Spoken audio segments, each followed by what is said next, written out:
Today on the CommUniverse, top stories: the Nasdaq is near an all-time high. More budget cuts, severe budget cuts coming out of Washington D.C., affecting things like PBS. Wars continue around the world. Many issues to talk about. Unfortunately, we don't have time to talk about any of those because there is one issue that is clouding every other issue in at least the United States world right now. And while I try to focus this program on top business stories, technology stories, and culture stories, I can't ignore a major cultural story that affects every business and technology story as well. I'm talking about, of course, the Jeffrey Epstein crisis scandal affecting the Trump administration, specifically Donald Trump. Hello and welcome. I'm TJ Walker. Thanks for joining me today. This is the CommUniverse. This is the show where we look at the top stories of the day, analyze it through the lens of communication skills, all with the goal of building your personal development, your personal success. I'm TJ Walker. I've been coaching CEOs, political leaders, yes, even presidents of countries, although not any U.S. presidents, on how to communicate effectively and helping them with all aspects of personal development. I look at things through the other side right here on this show on a daily basis in order to help you. I'm coming to you today live from Central Park on vacation. I'm right in the southern tip of Central Park. It's a beautiful area. There's a wonderful lake, ducks floating around. These are all the skyscrapers where some of these penthouses cost hundreds of millions of dollars a year on Central Park South. But beautiful summer morning where it's still in the 60s. So beautiful weather here. Let's dive right in.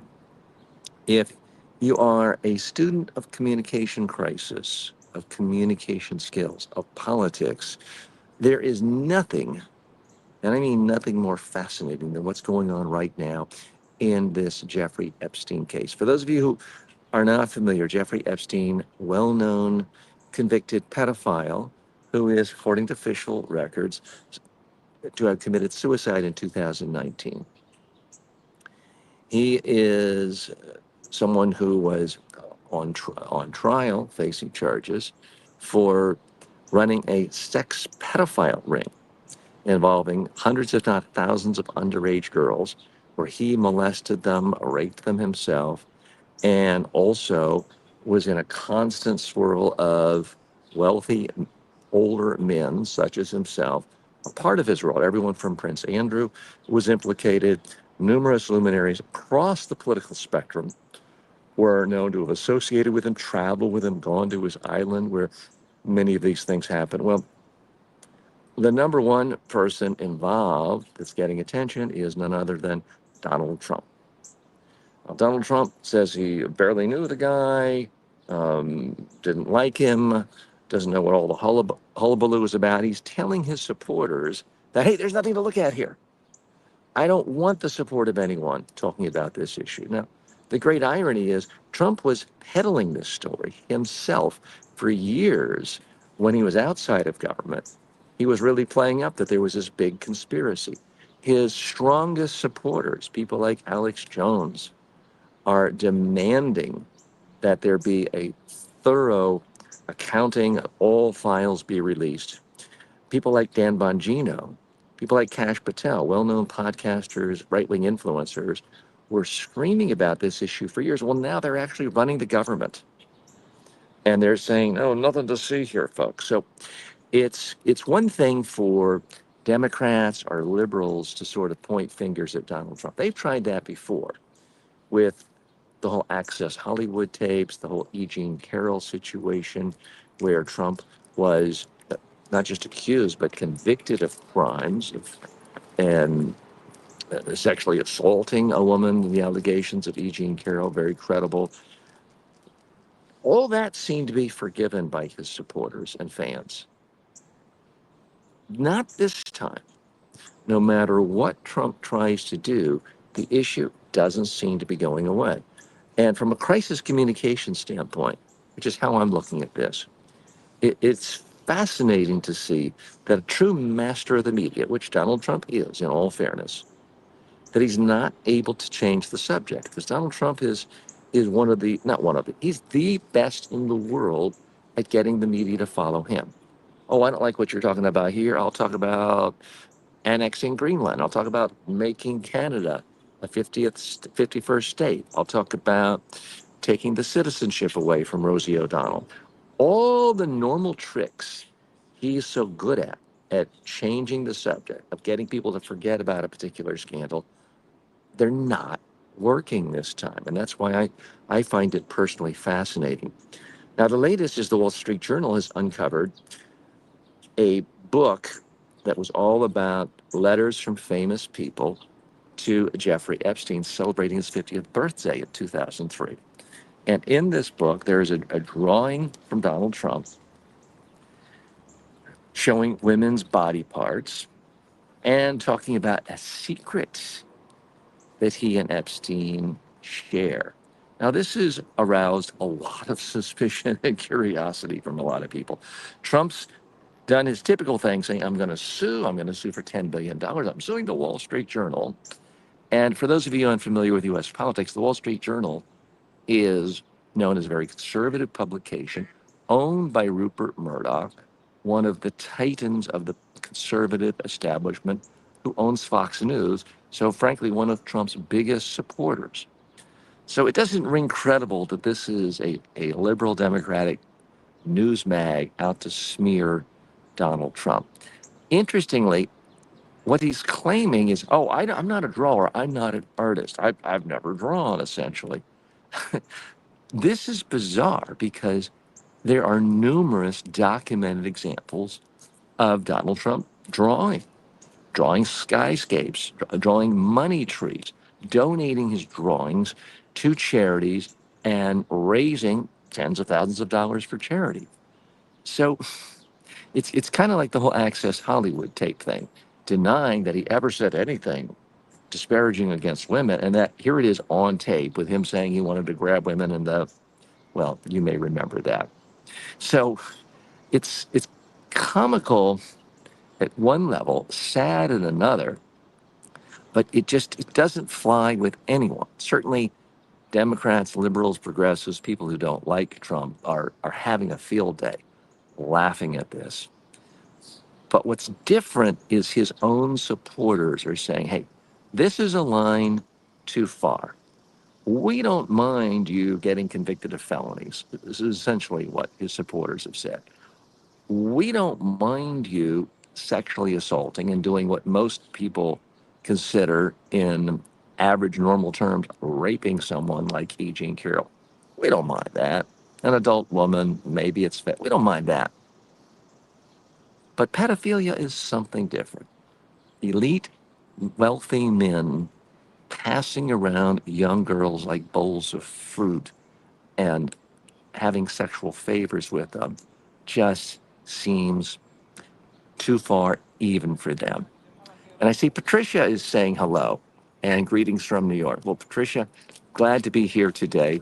And as I mentioned at the beginning of the show, I'm here in Central Park having a beautiful walk on vacation, getting ready to go see and Juliet on Broadway at 2 p.m. today with my family, getting ready to go to the Comedy Cellar to see some of my favorite comedians in the world tonight for a show.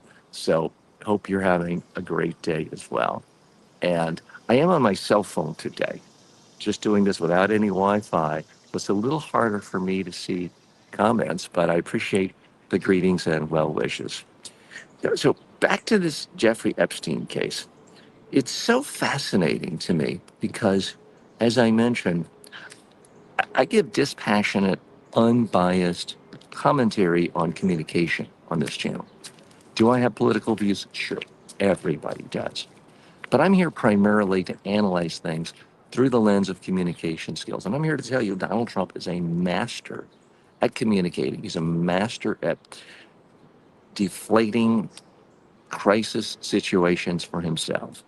And his usual bag of tricks are not working here. So it leads many to draw the worst conclusions, especially his supporters. Now, it's an article of faith among the QAnon crowd the right-wing blogosphere, the manosphere, that there is this left-wing cabal, this democratic cabal running the world for nefarious purposes, and when they're not orchestrating things for their own benefit, they are busy molesting children. They're pedophiles. We saw this come to an ugly head a number of years ago with the so-called, Pizzagate, the Comet Pizza Shop in Washington, D.C., where a guy actually showed up with a gun asking for the basement where children were kept being molested. Well, there was no basement. He was ready to kill people because he bought into the conspiracy.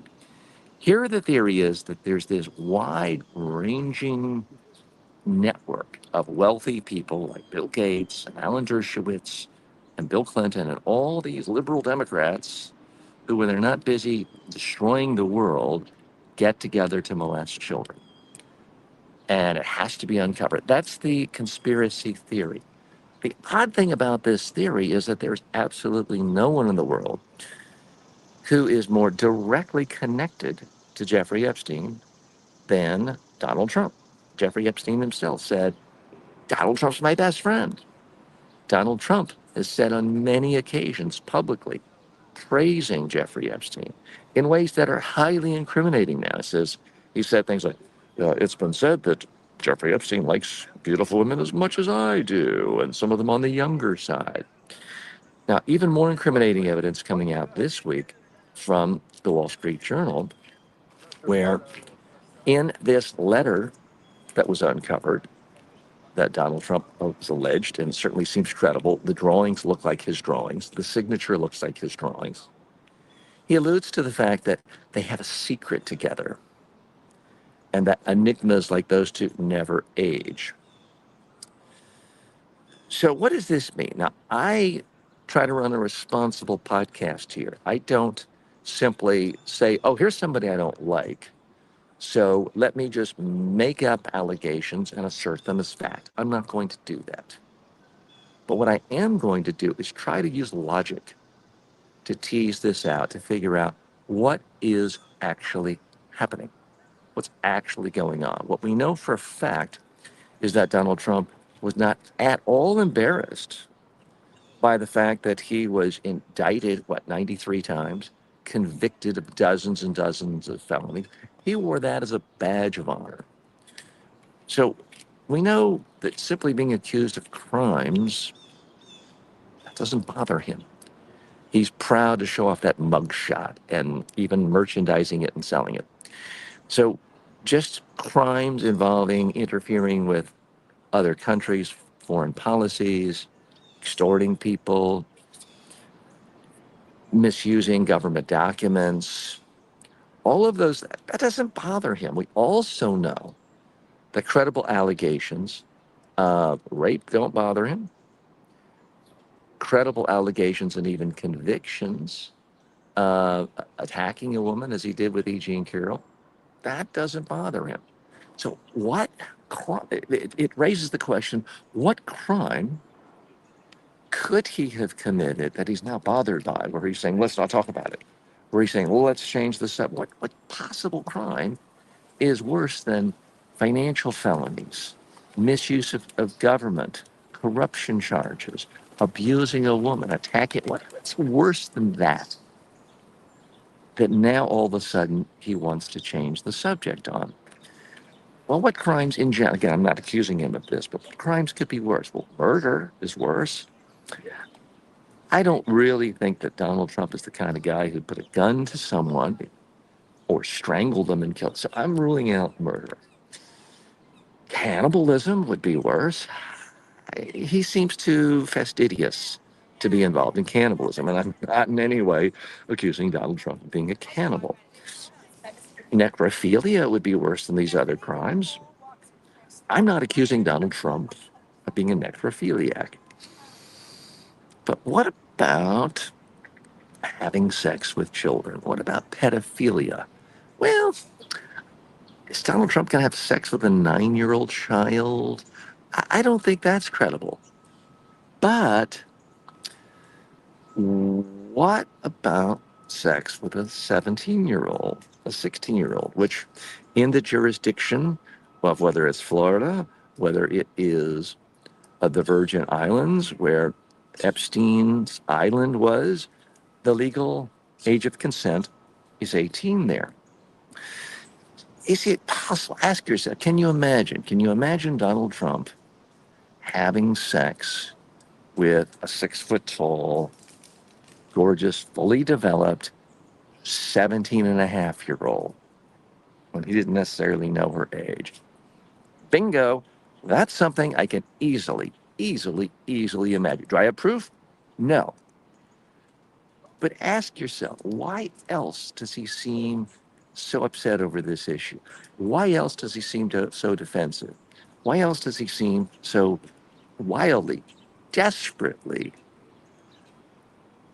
in need of changing the subject, getting this to go away, getting people to drop the subject? We've never seen him like this with anything. Any other conspiracy, he'll love to talk about. He loves talking about the conspiracy hiding the fact that Barack Obama allegedly wasn't a U.S. citizen, even though it's false. So we know he loves talking about conspiracies. He loves being a part of them at some level. But does he know that this is a bridge too far even for his supporters? And I'm sure he'll have some excuse and say, well, I didn't know how old she was, if evidence is to come out. And I'm sure he'll say things like, well, she came on to me. I was sound asleep. And next thing I know, she was on top of me. Yeah, I don't have evidence for this. I'm simply trying to connect dots in a logical, rational way that would in any way explain the behavior from Donald Trump that is inconsistent with how he has behaved on the public stage, not just this term, not just since he ran for president in the last 9 years for the first time, but his entire public career. He's never behaved this way. So it leads me and a lot of other observers to suggest this time he's really nervous that if the world found out, they would not simply say, oh, that's locker room talk, the way they did with Access Hollywood, the way they did with, well, E. Jean Carroll's just trying to make money selling a book. She was a big girl. She knew what she was. This appears to be something that he fears cannot be written off by his supporters. That's what's fascinating. And it's just bizarre to me to see people who've been screaming bloody murder, everyone on his team, for years and years and years. The government's covering up the Epstein files. Give us the list. Give us the list. Famously, his attorney general earlier in the year said, the list is on my desk and I'm reviewing it. We'll be releasing it. And then all of a sudden it's no list. Now, to be clear, I don't know if there is any such thing as an actual client list of Epstein other than his financial clients, including the guy who owned Victoria's Secrets, who apparently loved Jeffrey Epstein so much he ended up giving him hundreds of millions, if not $1 billion, in fees. It's possible Epstein ran his business, one part of his business, and the rest was just a hobby, and none of these men were clients. It's also possible he was blackmailing them. That's the allegation. Again, I have no proof whatsoever. It is, again, the other odd thing about this is for a long time now, anytime the name of Ghislaine Maxwell comes up, Trump is all of a sudden Mr. Polite and thoughtful. Oh, I wish her well. So here's someone, an immigrant from another country, who not only is accused of committing felonies, but convicted of felonies. And what do we know about Trump from certainly the last year and the last 9 years is that when foreigners come to our country and commit felonies, he considers them scum. They deserve to be imprisoned or deported or both. He said that time and time and time again. So why is it that here's a foreigner, here's a felon? You would think he would say, oh, Ghislaine Maxwell, foreigner, felon, she's the worst thing ever. Let's lock her up and throw away the key, or let's deport her. That's not what he says. He said, "Oh, I wish her well. Wish her well." So it arouses suspicions that many people think, okay, she was there in the room when this happened. She's got dirt on it. Again, I don't have proof of that. But what else is the rational explanation for a guy whose whole public persona is foreigners are bad, felons are bad, foreign feloners are bad, but this one here is both of those things. Oh, I wish her really well. It doesn't add up in any way that's credible, other than she possibly has dirt on him and he's trying to keep her happy and trying to keep her quiet. So, does this just blow over time? Now, the well known commentator Scott Galloway points out that Trump is so desperate. It's like he does nothing but get together with his team every day, his comms team, and chat GPT and say, help us come up with an idea that will get the media to talk about something else. And ChatGPT will say something like, well, let's say we're going to turn the Middle East into a fancy resort. Oh, well, I've already done that. Let's say we're going to annex Panama Canal. Oh, we already did that. Let's say we're going to take over Greenland. Well, we've already done that. Let's make Canada another. We've already done that. Now, there are an infinite number of ridiculous, absurd things that Trump could say is the top priority of the day. We've seen a taste of that in the last week. I'm going to take the citizenship away from Rosie O'Donnell. I'll take the citizenship away from the guy who may become the next mayor of New York City. But none of it seems to be working. Now, we already know that simple criticism from Democrats, liberals, mainstream media only empowers Trump among his base. But now, is his base so angry by this? Are they going to keep clamoring for all of the files, all the data? Now, we've already had credible people like Alan Dershowitz saying, I've seen the files. There's every kind of wildly famous person's name in there. But I can't talk about it because I'm under court order not to talk about it. You can't simply discount that. We already know that Trump is in the official files about Jeffrey Epstein because he's in the flight files, and all of his flight records are a part of government files. He has been on Jeffrey Epstein's plane 7 times. That doesn't mean criminality. Doesn't mean he's guilty of pedophilia. But we already know he's in the files. So are we going to see everything? Trump's latest move is he's saying, well, if a judge orders a release, that will be okay. Well, Trump so often gets to pick the judges, and he's often relied on the tactic of find a friendly judge who will do my bidding. Is that going to work this time? Are we going to see a full release that mentions lots of celebrity names by name, saying they were at this party and there was nobody there but these 10 guys and these 20 girls ages 15 to 17, and everybody was naked? And here's the name of the first celebrity. Here's the name of the second celebrity. And here's the name of all the others. And here's one name redacted. And that name is Donald blank blank UMP. Are we going to see something like that where, oh, he can say, oh, my name was never in it. And yet it all points in that direction. Again, I don't have any evidence that that's what's coming out, but he's positioning himself to be able to, again, have another out and say, well, hey, the judge released only things that were permissible. The other odd thing that just doesn't add up is now suddenly Trump is saying, well, we can't release everything because that might harm good people. That might harm innocent people. When has Donald Trump ever shown compassion for anyone other than himself? So that's yet another thing. Doesn't prove he's guilty, but it's another thing for any fair-minded person who looks at this and says, oh, what's adding up here? Now let's take a look at some comments here. And forgive me, I am on my cell phone. today, so it's hard for me to see comments. And Patricia, forgive me, I am trying to see the comments here. I'm on my cell phone today here in Central Park. Just because you asked, perhaps it's reverse engineering mind thought. Uh, so it's possible. Again, I don't have proof. I'm looking for plausible rationales for this behavior, for how someone who's normally great at communicating in a crisis and getting himself out of a sticky wicket is failing this time.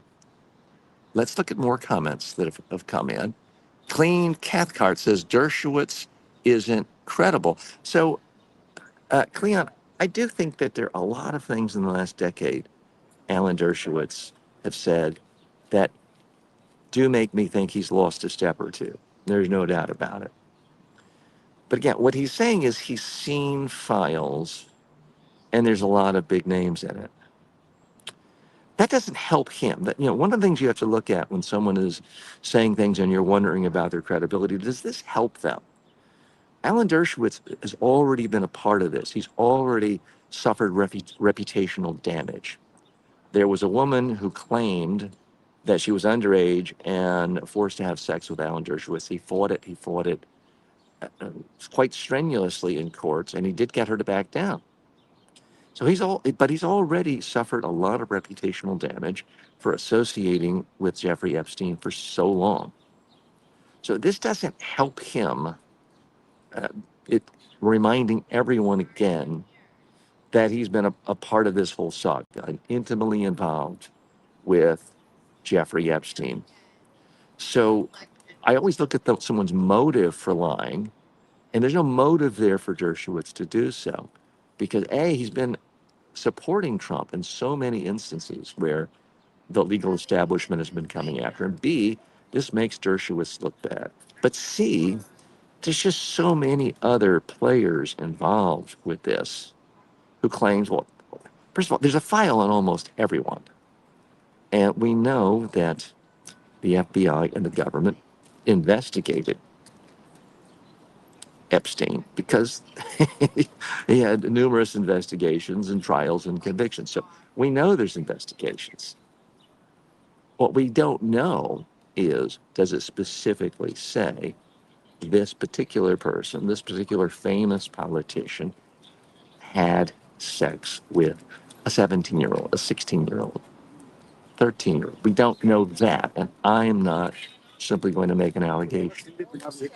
But what I am trying to do is connect the dots and look for rational plausibility for the messages that are coming out from various players. And as of right now, I'm simply not seeing rational, coherent arguments coming out of Trump himself. And I'm not seeing how what he's saying or doing is making the MAGA base happy or feel satisfied, because they're very angry about this because it's so much a part of their worldview. Okay, I got to stop for today. I've got Broadway shows and comedy shows to go to and more beautiful things in Central Park to look at today. I hope to get back to talking about what major tech leaders are saying in their speeches, new developments with artificial intelligence, top business and technology stories, and to not have to talk about this continuously. But it's something that touches upon everything else, as I mentioned. So thanks for watching. I'm TJ Walker. This is the CommUniverse. Please join me every day where we look at top stories, analyze them through a communications lens, all with the goal of building your personal success. Thanks so much. See you tomorrow.